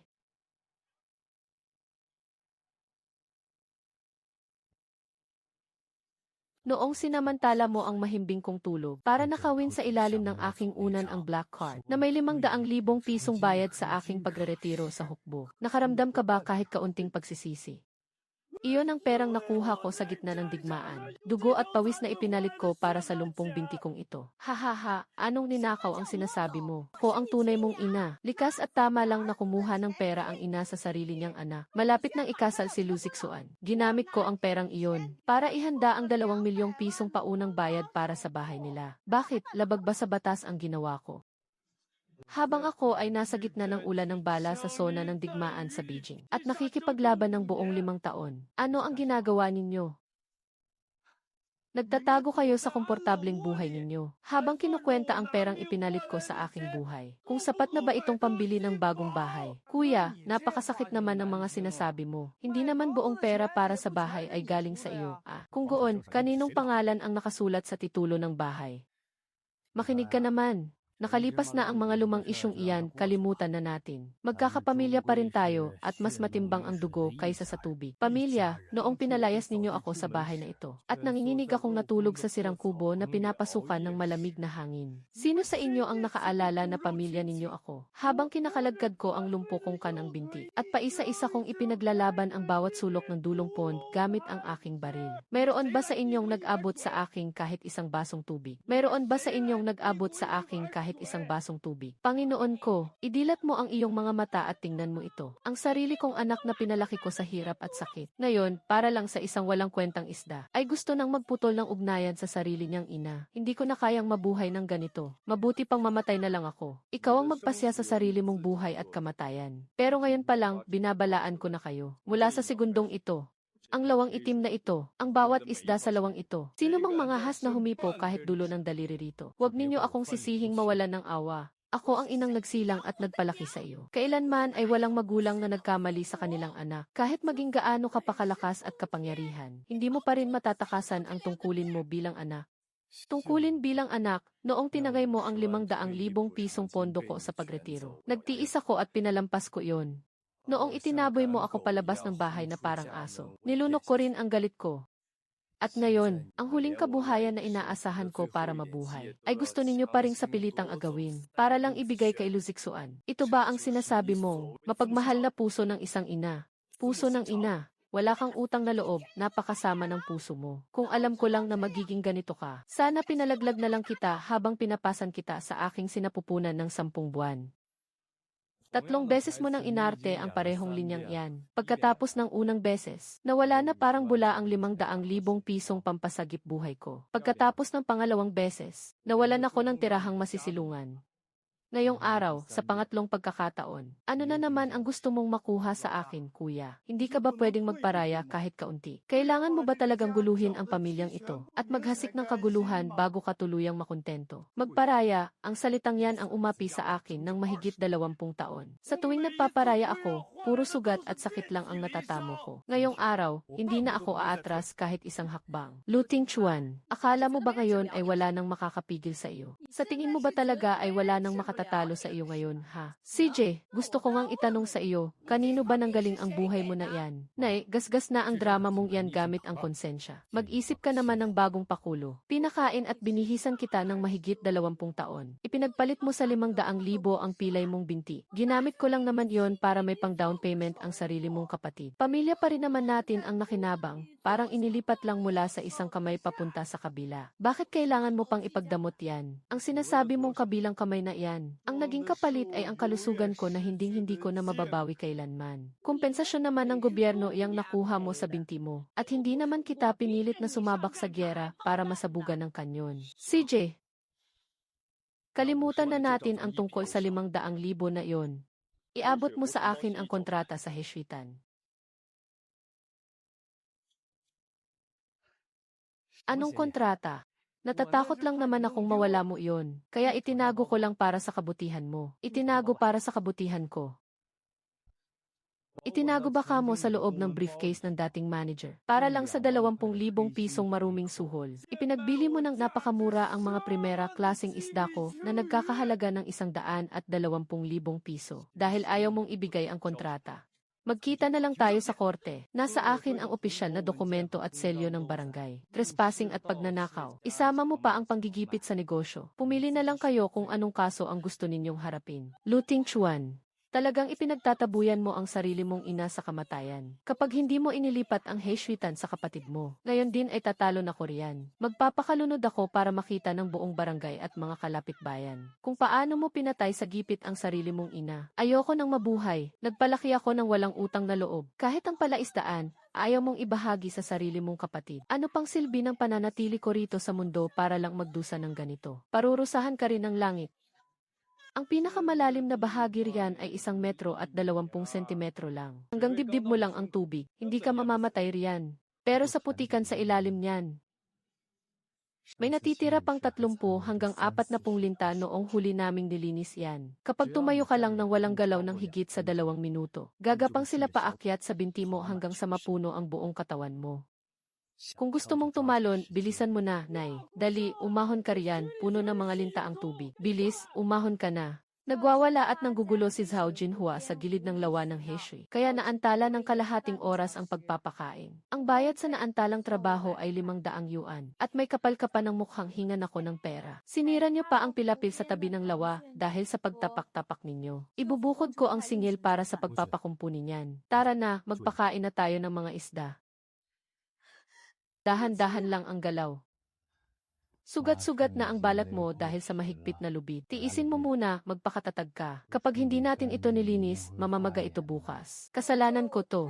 Masyado akong naging mahina. Noong pilit nilang inilatag ang mga lambat, dapat kumuha na ako ng gunting para sirain at gupit-gupitin ang lahat ng iyon. Kararating ko lang galing sa lawa para mag-usisa. Ginigit lang naman ng lambat ang mga isda sa isang sulok. Tama pa rin naman ang bilangan ng mga ito. Basta't ligtas ka at walang mangyayaring masama sa'yo. Mas mahalaga yun kaysa sa kahit ano. Wala nang mas mahalaga pa roon. Pero nagbanta si Manager Qian. Pagkasikat ng araw bukas, magpapadala raw siya ng mga truck na may palamigan para hakutin ang mga isda. Palihim na naglagay si Lu Zixuan ng 20,000 yuan na suhol sa kanya. Ang mukhang perang iyon. Siguradong magsasama ng mga maton para sa pilitang agawin ang mga isda natin. At dahil nahihirapan kang makalakad, paano mo sila mapipigilan? Gagawin ng pamilya nilang tatlo ang lahat ng kabalastugan. Gagamit sila ng kahit anong maruming paraan. Hindi natin sila kayang tapatan. Kuya King Chuan, bakit hindi na lang natin sukuan itong dulong pon? Ipagbili na lang natin ang mga isda sa murang halaga. Pagkatapos ay lumayo na tayo rito dala ang pera. Hindi ko na talaga kayang sikmuraan. Na makita kang patuloy na pinahihirapan nila ng ganito. Kamag-anak mo pa rin naman sila, may iisa kayong dugo. Kaya alam kong hindi mo sila kayang saktan o gantihan ng malupit. Pero sila, parang gusto ka nilang pigaing maigi. Durog na durog ang puso ko. Gustong-gusto ka talaga nilang ubusin ng husto. Tingnan mo nga itong mga marka ng lubid sa mga pulso ko. At tingnan mo rin yung napilay mong kanang binti. Walang kaabog-abog nilang ibinulsa ang 500,000 yuan na kabayaran sa'yo. At ngayon, pati ba naman ang huling perang gagamitin mo sana para makabangon ay kukunin pa nila? Sino ang nakakaalam kung ano pa ang susunod nilang gagawin? At kung anong kabaliwan pa ang kaya nilang gawin? Pinunasan ni Muksui ang kanyang mga luha. Tumingin ka sa mga mata ko. Ayaw ko nang marinig na pinapayuhan mo pa akong magtiis. Hindi ko na talaga kaya, parang sasabog na ako. Hindi naman sa pinatititiis kita, kundi simula sa sandaling ito. Hindi na natin kailangan pang umatras kahit isang hakbang. Naaalala mo pa ba si Wei Dafu na pinuntahan ko sa lungsod? Si Boss Wei ng Yoshinj.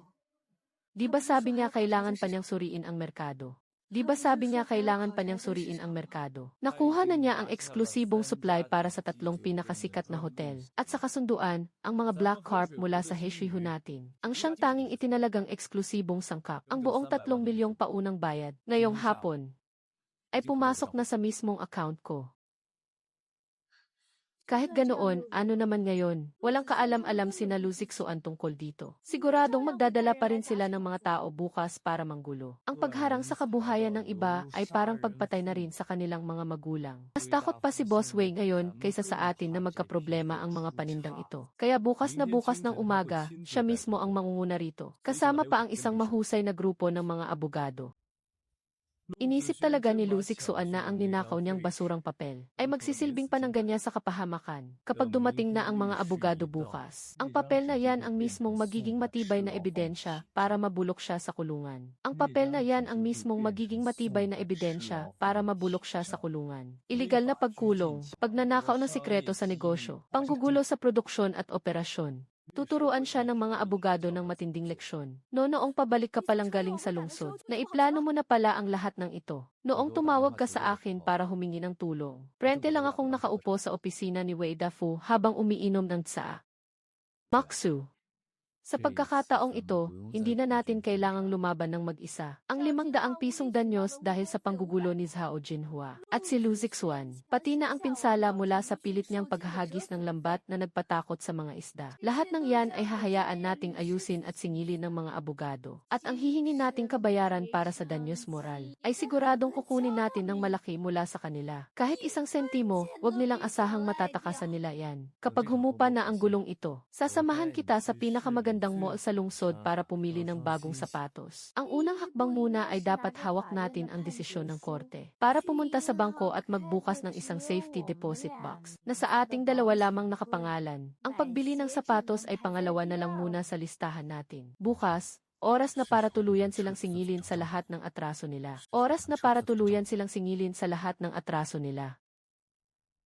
Manager Kian, nakapasok na po ang refrigerated truck. Nakaayos na po ang lahat ng paninda para sa inyo. Kahapon lang, halos ipangako mo na sa akin kung paano mo sinigurado na walang magiging problema. Yevi, sabi mo pa, siguradong sigurado at walang mintis. Pero noong lumitaw iyang pilay mong kuya, pinalayas niya agad ang lahat ng mga tauhan ko.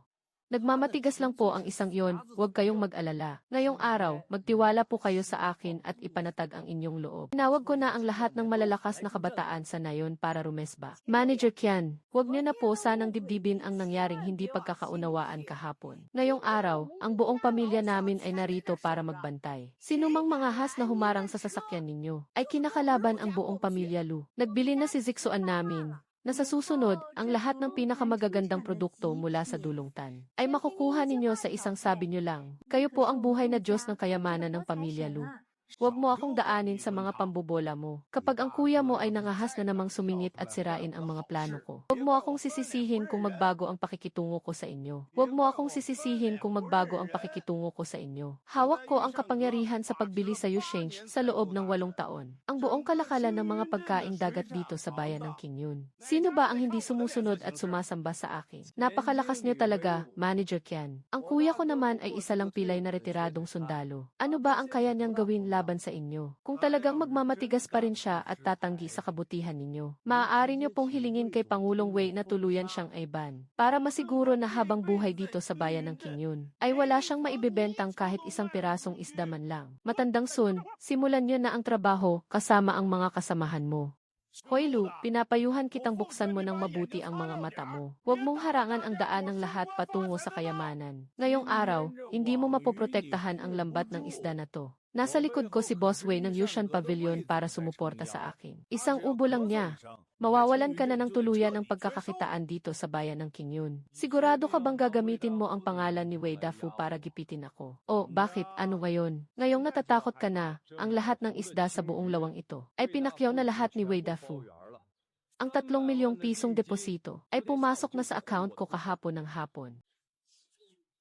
3 milyon, baka naman nananaginip ka pa. Saang sulok mo naman nakilala si Boss Wei? Pwede mo siyang tawagan ngayon para patunayan. Napakataas ng estado sa buhay ni Boss Wei para makipag-usap sa isang pilay na may tungkod na tulad mo. At pumirma pa ng kontratang nagkakahalaga ng 3 milyon. Luzixuan, nasabugan ba ng utak ang kuya mo sa labanan kaya naging ganyan? Kuya, may limitasyon naman ang pagyayabang.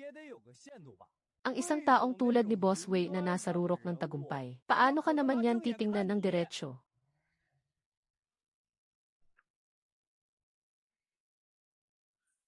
Ay, Boss Wei, bakit po kayo naparito ng personal? Ako po si Luzixuan. Naiulat na po ba sa inyo ni Manager Qian ang tungkol sa akin? Mula ngayon, ang eksklusibong karapatan sa pagpapadala ng isda mula sa lawa ng Heshui ay ibigay niyo na po sa akin. Kapatid na Lu, pasensya na at naantala ako ng kaunti sa daan. Sana ay hindi kita masyadong pinag-alala. Boss. Boss Wei, bakit ganyan po ang trato niyo sa kanya? Manager Qian, 8 taon ka nang nagpapakasasa sa pera ng Yushan Pavilion. Pinalalampas ko lang yon dahil na rin sa mga naitulong mo sa nakaraan. At nagbubulag-bulagan na lamang ako. Pero sumobra ka na, ginamit mo pa ang pangalan ko para maghari-harian sa labas. Ang dekalidad na isda na nagkakahalaga ng 120,000 piso ay sinubukan mong kunin sa halagang 50,000 piso lamang. At palihim ka pang nagbulsa ng 20,000 pisong maruming pera. Nagawa mo pa talagang pumasok sa pangingidnap at pangingikil. Boss Wei, makinig po muna kayo sa paliwanag ko. Boss Wei, makinig po kayo sa akin. Simula sa segundong ito, opisyal ka ng tanggal sa Yushan Pavilion. Ang mga ebidensya ng pagtanggap mo ng suhol. At sa pilitang pang-aagaw ay nandito lahat sa loob ng sobreng ito. Ngayong araw na mismo isusumite ng Legal Department ang mga dokumento sa pulisya. Boss Wei, nagkamali lang po ako, nawala ako sa sarili ko. Parang awa mo na, bigyan mo naman ako ng pagkakataong mabuhay. Tauhan ka lang naman. Noong igapos niyo ang kasintahan ni kapatid na Lu, naisip mo ba kung may buhay pa siyang babalikan? At ikaw naman, Luzixuan, hindi ba?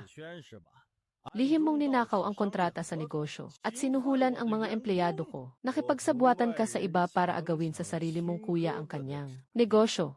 Attorney, sapat na ba ang mga krimeng ito para ipakulong siya? Ginoong Wei, napakalaki ng halagang sangkot sa kasong ito. Dagdag pa ang panunuhol at panggugulo sa publiko. Sapat na ito para sampahan siya ng kaso at ipaaresto. Sapat na ito para sampahan siya ng kaso at ipaaresto. Pasensya na, Boss Wei, at nakita mo pa ang ganitong kahihiyan. Sa huli, usaping pampamilya pa rin naman ito ng mga Lu.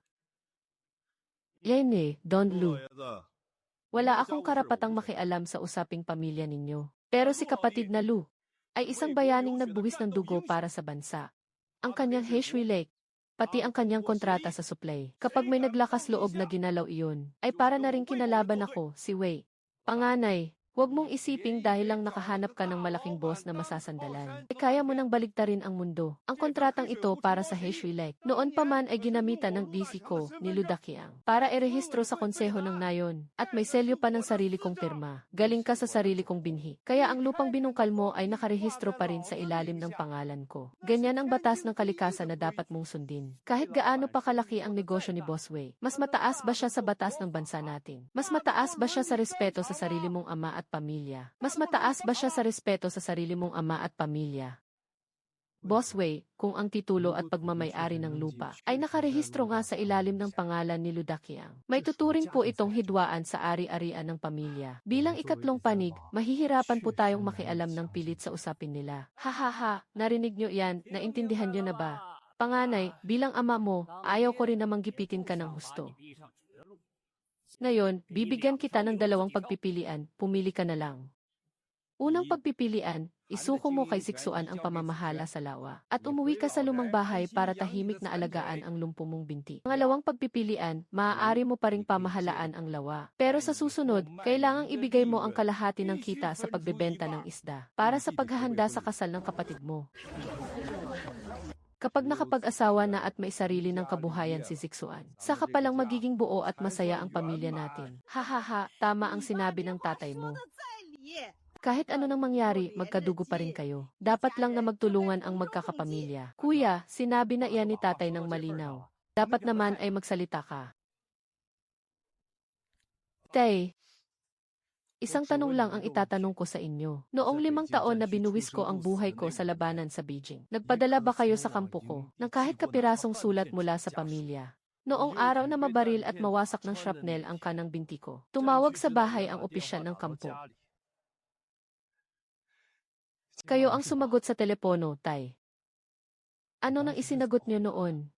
Sinabi niyo, bayaran niyo kung magkano ang dapat bayaran ayon sa patakaran. Dahil naghihirap ang pamilya at wala na kaming makain. Habang nakahiga ako sa kama ng ospital sa gitna ng digmaan, nanatili ako roon ng buong 70 araw. May narinig ba akong kahit isang pangumusta mula sa inyo? Kahit isang salita, wala. Noong nalaman nyo na pumasok na sa account ko ang 500,000 pisong pera ko bilang retiradong sundalo, doon lang kayo sumulpot na kumpletong pamilya. Panganay, may mapapala ka ba sa paghukay ng mga lumang issue? Pag-usapan natin ang kasalukuyan. Mabuti kung pag-uusapan natin ang kasalukuyan. Sige, pag-usapan natin itong lawa ng Blackwater. Sino ang naglinis ng lahat ng burak dito sa lawa? Ako, habang nakasaklay, na nakalubog hanggang baywang sa mabahong putik ng buong 40 araw. Para lang linisin to. Sino ang bumili ng unang batch ng mga semilya ng isda? Ako, na kumapal ang mukha. Na lumapit sa 3 kamag-anak para lang makalikom ng sapat na puhunan. Sino ang nagbuhat ng libo-libong kilo ng pagkain ng isda rito? Si Moxie na isang mahinang babae. Ang nagpasa ng mga sako na may bigat na 50 libra, pabalik-balik para lang madala rito. Nasaan ka noong mga oras na iyon? Nakahiga ka lang ng komportable habang humihigit ng tabako. Ngayon, tatakbo ka rito dala ang isang pirasong basurang papel para mag-angki ng karapatan. Hindi lang lupa ang hinihingi mo rito. Gusto mo akong sipsipan ng dugo habang buhay pa ako. Gusto mo talaga akong sipsipan ng dugo habang buhay pa ako. At nagagawa mo pang tawagin ang sarili mong ama. Ako ang nagbigay buhay sa iyo. Kahit lumipad ka pa paakyat sa langit, galing ka pa rin sa sarili kong dugo't laman. Dahil lang ba sa ugnayan ng dugo na ito? Nararapat na ba na maging libreng iiksit ninyo ako habang buhay? Pa, ang papel na iyan na hawak-hawak mo ng pagkahigpit-higpit. Ngayong araw, sasabihin ko sa iyo ng malinaw. Isa lang yang basurang papel. Huwag ka nang gumawa ng eksena rito. Anong ibig mong sabihin? Tungkol sa karapatan sa lawa ng Heshui. Noong nakaraang buwan, nagsumite na ako ng aplikasyon sa komite ng nayon para palitan ito. At sa bagong kasunduan, malinaw na nakasulat ang pangalan kong Luting Chuan. Kasama pa ang opisyal na selyo na bagong labas ng komite. Ang bagong selyo. Ang hawak mo ay matagal nang nakansela at wala ng visa. Akala mo ba talaga hindi ko alam na matagal mo nang pinagkakainteresan ito? At nag-aabang na maagaw ito. Noong gabing sinamantala mo ang pagkawala ko para maghalughog sa bahay. Doon ko palang nabasa na ang masama mong balak. Suwail kang anak. May gana ka pang maglihim at mag-ingat laban sa sarili mong ama. Ikaw nga na ama ko, ikaw pa ang nanguna sa pagpaplano laban sa akin. Iniligtas ko lang ng maaga ang sarili kong kapalaran at inilagay sa ligtas na lugar. Katulad na lang ng ginawa ni Zhao Jinhua noong pumasok siya ng palihim sa kwarto ko sa gitna ng gabi para lang nakawin ang aking black gold card. Alam na alam ninyo kung sino sa atin ang unang nagpakita ng tunay na kulay. Ngayong araw, sa harap ng lahat ng tao rito, lilinawin ko sa inyo ang mga patakaran. Akin ang lawa ng Heshui. Akin ang mga isda. At akin din ang kasunduang ito. Huwag nang umasa si Lu Zixuan na makakakuha ng kahit isang sentimo sa akin. Huwag na kayong mangangarap na makahuli pa kahit isang isda rito. Mula ngayon, ang lahat ng pag-aari ko ni Luting Chuan. Kung sinong mga has na humawak doon, puputulin ko ang mga kamay niya. Puputulin ko talaga ang mga kamay niya. Gagamit si Ludaki ang nang walang kwentang papel para agawin ang palaisdaan ng sarili niyang anak. Ikinabit ko na. Lu Zixuan, magtapat ka nga sa akin. Ang 1,000,000 piso na down payment para sa bahay ng ikakasal. Matutupad mo pa ba talaga yon o hindi na? Noon, buong tiwala mo pang ipinangako sa akin yon. Ngayon, hawak ba ni Luting Chuan ang itim na takure sa kanyang mga kamay? Nakasama na rin ba doon ang aking si Dabaozi? Inay, bakit ka ba sumisigaw? Baka may makarinig sa atin. Ano naman kung may makarinig? 3 taon akong sumama sa iyo. Ang suot ko ay mga class E lang, at mga peking bag lang ang gamit ko. Ano ba ang napala ko sa iyo? Hindi ba't dahil lang sa gusto kong makapagsimula at manirahan dito sa syudad? Ngayon, kahit matitirhan man lang, wala na tayo. Paano mo aasahang sayangin ko ang kabataan ko sa pagtitiis sa iyo? Paano mo aasahang sayangin ko ang kabataan ko sa pagtitiis sa iyo? Huwag ka munang magalit. Hayaan mo muna akong mag-isip ng paraan. Hahaha, mag-isip ng paraan. Sakitid ng utak mong yan. Ano namang paraan ang maiisip mo? Lalabanan mo ba ng harapan si Ilse? Wei, o gagawa ka na naman ng eksena at magbabantang magpakamatay sa tapat ng barangay hall? Lu Zixuan, isa na lang ang mabilis na paraan na mayroon ka. ang humingi ng tulong kay Kuya Long para ayusin ito. Kay Kuya Long, nababaliw ka na ba? Kilalang malupit na loan shark yon sa bayan ng Qingyun. Kung ganoon, makakaligtas pa ba siya? Bakit ka ba natatakot? Wala man lang kahit isang kasama ang kuya mo ngayon. At isa pa siyang lumpo na hindi man lang makagalaw ng maayos. Basta magsama lang si Kuya Long ng ilang tauhan para takutin siya. Sa tingin mo ba hindi niya ibibigay ang itim na takure ng kusa? Sa tingin mo ba hindi niya ibibigay ang itim na takure ng kusa? Paano kung magkamali sila at may mapatay? Anong gagawin natin? Bakit naman may mamamatay? Pera lang naman ang habol ni Kuya Long. Hindi naman tayo papatay ng tao Ang gusto lang naman natin ay ang kontrol sa lawa ng gulong. Hindi naman natin siya babalian ng braso o binti. Lu Zixuan, ito na ang huling babala ko sa iyo. Gusto mo pa ba talaga yung bahay kasal na nagkakahalaga ng 1,000,000 piso o hindi? Kung pati ganyang kaliit na tapang ay wala ka. Ako, si Xia Mengqi, ay mag-impact na ngayon din at aalis. At hindi mo na ako muling makikita habang buhay. Tara!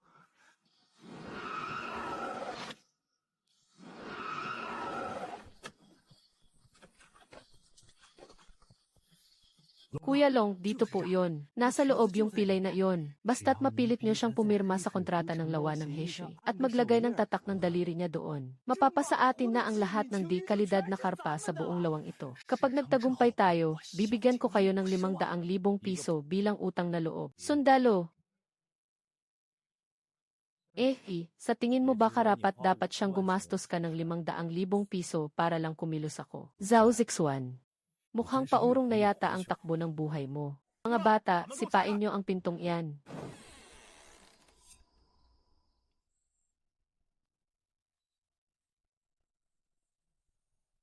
Ha ha ha ha, oh. Mukhang may gana ka pang mag-relax dito Madaling araw na at hindi ka pa natutulog. Naghihintay ka ba na baliin ko ang mga buto mo? Kung may isip ka pa, pirmahan mo na ang kontrata para sa lawa ng Heshi. Ha ha ha, para naman maitira ko pa yung isang maayos mong binti, di ba? Ha ha ha ha. Mga loan shark sa bayan ng Qingyun. Mga salot na nangungulekta ng protection fee. Matagal ko na kayong hinihintay. Huwag mo nang hintaying saktan ka pa namin bago ka sumunod. May mahigit 10 tauhan si Kuya Long dito. Kahit gaano ka pa kagaling lumaban noong nasa hukbo ka pa, isa ka na lang pilay ngayon. Pirmahan mo na yan ngayon din. Kung hindi, pati si Lin Muxuy ay madadamay sa iyo ngayon. Pakikipagsabuatan sa mga masasamang elemento. Nanakaw ng ari-arian ng iba. At pati na rin pagbabanta sa pamilya. Lu Zixuan, tapos na ang maliligayang araw mo.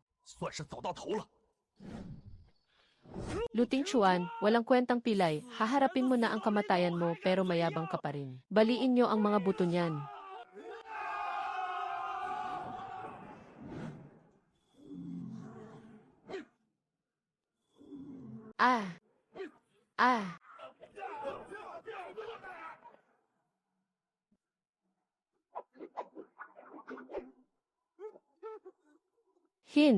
Hindi ba't lumpo ka na?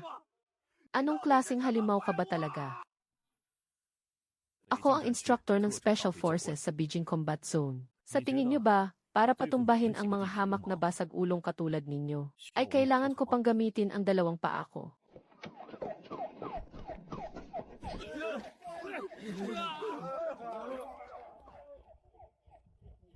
Kapatid na Lu, hindi naman ako nahuli, di ba? Hindi naman ako nahuli, di ba? Ang mga walang takot mamatay na to. Akala ba talaga nila ay walang batas dito sa bayan ng Qingyun? Sakto lang ang dating mo. Boss Wei, napakahusay ng paghuli natin ngayong gabi.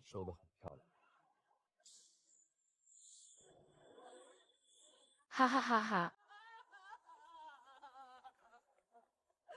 Zixuan, anak ko.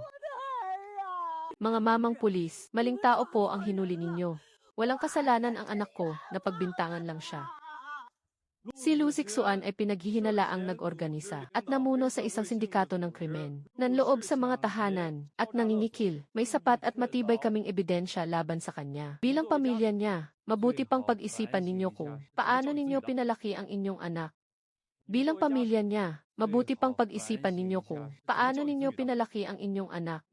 Pwe, hampas lupa na nga, nagpapanggap pang mayaman. Buti na lang at mabilis akong nakatakas. Yisiksuan, mabulok ka sa kulungan habang buhay. Ang guardian na nagkakahalaga ng 2 milyong piso. Ipapabili ko na lang sa iba. Siya Menki, napakawalang hiya mong babae ka. Ikaw ang nag-udyok sa akin. Papa, iligtas mo ako. Kuya, patawad po, nagkamali ako. Kuya Lee, tulungan mo naman akong magmakaawa. Kuya King Chun. Tapos na ang lahat. Hindi, Maksu. Nagsisimula pa lang ang lahat. Nagsisimula pa lang ang lahat.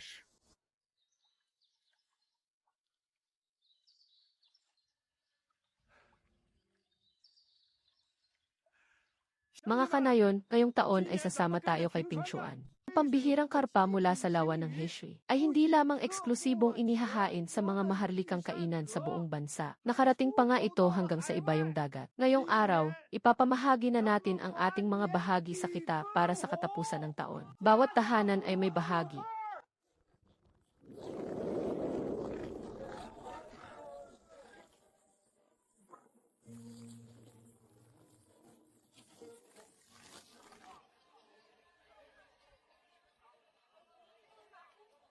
King Chuan, sa wakas, dumating din ang araw na ito. Sinabi ko sa iyo, nagagawin kitang pinakamasayang babae sa buong mundo. Ang luntiang kabundukan at malinaw na katubigang ito, ang dote na iaalay ko sa iyo.